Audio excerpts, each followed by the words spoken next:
Now, I like to stay up to date on the latest smartphones. Sometimes they do get by me and I have to kind of spend some time a little bit later on them instead. And such is the case with the excellent OnePlus 12. I took it to Italy on a vacation of a lifetime, and I didn't regret it one bit. I took a chance actually right before we left. I decided on a whim I was going to move my SIM from my Pixel 8 Pro onto the OnePlus 12.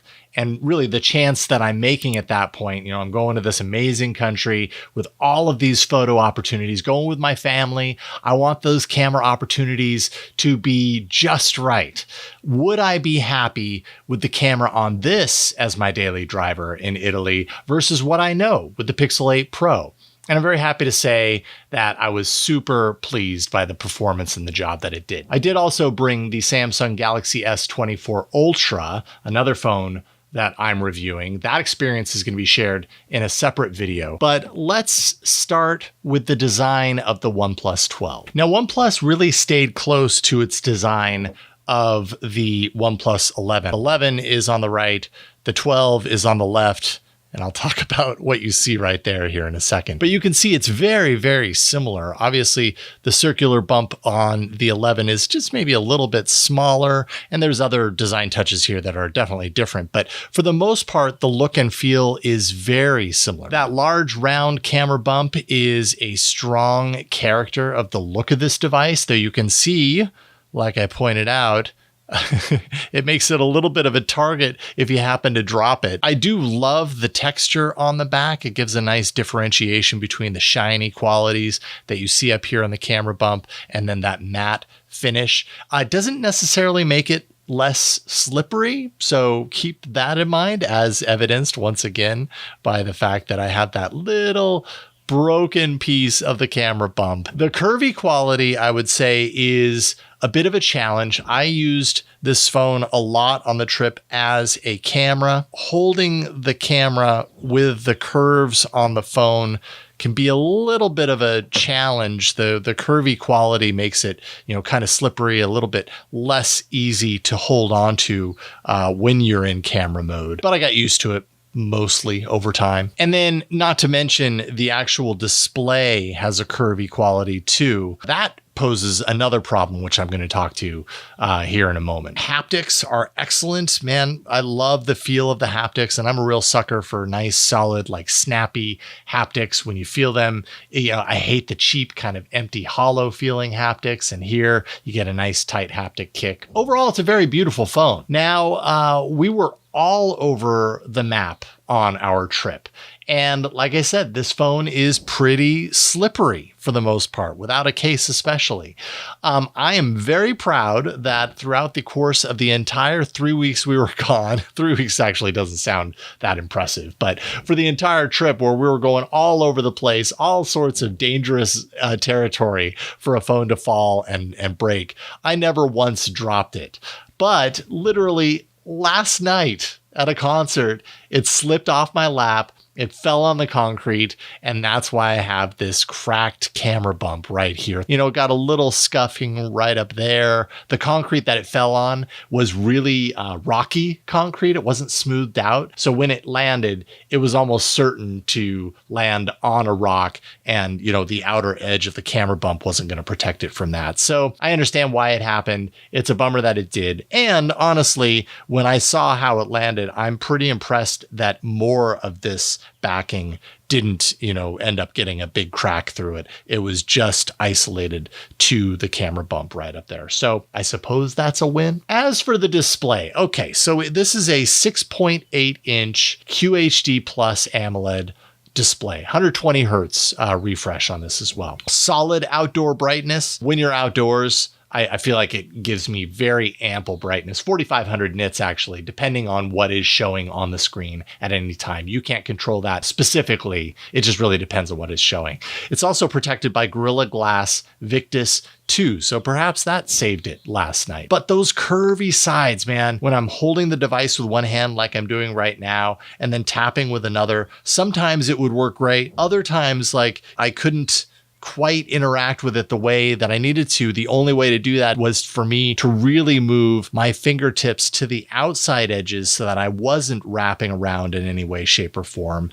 And this is just kind of a consistent issue when you're talking about curved displays. There was a time where they were totally in vogue, and now we're going in the opposite direction. This is part of the reason why I don't like them anymore. Now, as for performance, I mean, you're going to get the best of the best out of this right now. It's got a Snapdragon 8 Gen 3, which, we know by now it's a super tight processor as expected. This device has 16 gigs of RAM and 512 gigs of storage. This particular configuration does anyways. Multitasking, taking lots of pictures, demanding apps, games, it was all flawless, as I expected it to be. Also, battery life was incredible. And this thing has a ton of battery capacity in it, 5,400 milliamp hours to be exact. You can get up to 100 watts of wired charging, so super fast. Also 50 watts of wireless charging on this device. No surprise, this phone performs with the best of them. So you're going to love the performance on the OnePlus 12. All right, we got to talk about the camera because going to Italy, yes, this was my phone. I had my SIM loaded into it. This was, by all accounts, my phone for the entire trip. But really what I used it mostly for was the camera. And for the first half of the trip, I was running the camera in mostly full auto mode. I wanted to see how it does right out of the box, the way most people are going to use it.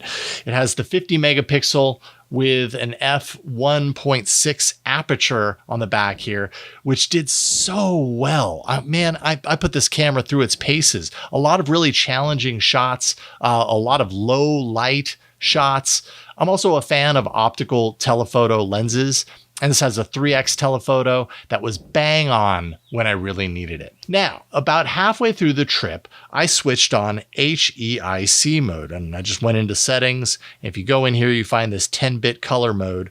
Switch that on. It gives you a little bit of warning to tell you, it's not as compatible with all apps, but it happens to be fully compatible with everything on the OnePlus 12, and definitely with Google Photos. Everything uploaded that I took in 10-bit mode worked in Google Photos, which is kind of the app that I use to manage all of my photos. So that was nice. It's 10-bit color mode. And essentially what that means is you're increasing the depth of tone by an order of magnitude. So if you're taking a picture of a sunset, you're going to get a more even kind of spectrum of color in that sunset. 10-bit color mode didn't slow down the camera performance.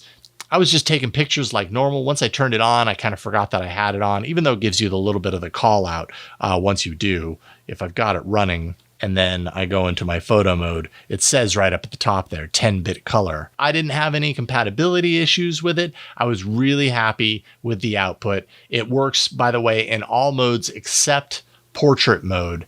And in all, I was very pleased with the camera output on this phone for the entire trip. And that's saying something when you're going to a place like Italy. You want it to perform well, and it definitely did. All right, software-wise, Oxygen OS and Color OS, they actually merged a while back. Well, actually, it's really now just Color OS with the Oxygen OS name, so I guess it's kind of a merger, maybe by name only. Here, though, it's Oxygen OS 14.0. It's based on Android 14. OnePlus has, over the years, kind of refined its UI and its approach on customization and kind of the detail, the look and feel of things. While I had this device in my possession, I actually did receive a big update that reoriented some parts of the quick settings. This used to be a horizontal line for the display brightness. Now it's vertical. Sometimes that actually got in my way because I'd be swiping down and trying to swipe, and oops, I accidentally did that, and then I'd have to kind of trigger it back on. That was really confusing the first couple of times I did that. And, I also opted for a monochrome icon approach here. Looks nice, except my main complaint with doing something like this with your icons is that it rarely gets you 100% coverage. You can see my Authy icon is still bright red. Netflix, surprisingly, doesn't have an icon that was themed in this same way. A few others that are still full color. And so it doesn't look entirely complete. When you go into the app drawer, you really see it's really only halfway there, maybe even that, if not more color than monochrome. But anyways, you have the ability to do this in Oxygen OS 14.0. Things are bouncy. Things are bubbly. You could see all that in navigating through the OS. Boing, boing. Yep. So it's got a little bit of that kind of colorful quality that gives it a little bit of life. Now, OnePlus has promised 4 years of OS updates, 5 years security, which is less than what we're seeing from Google and Samsung. The phone launched with little to no AI tendrils back when it first launched earlier this year. In April, OnePlus brought AI Eraser to the device, supposedly, but even on my phone, fully updated, I still don't have it. I looked all over. I looked in the Photos app. I looked in the Camera app. My understanding is that it's actually in the OnePlus Photos app, and you go in here, you can edit a photo and find it as one of your edit capabilities down here. But I do not see it. There is no AI eraser in here, and I have no idea why. So I couldn't actually play around with that.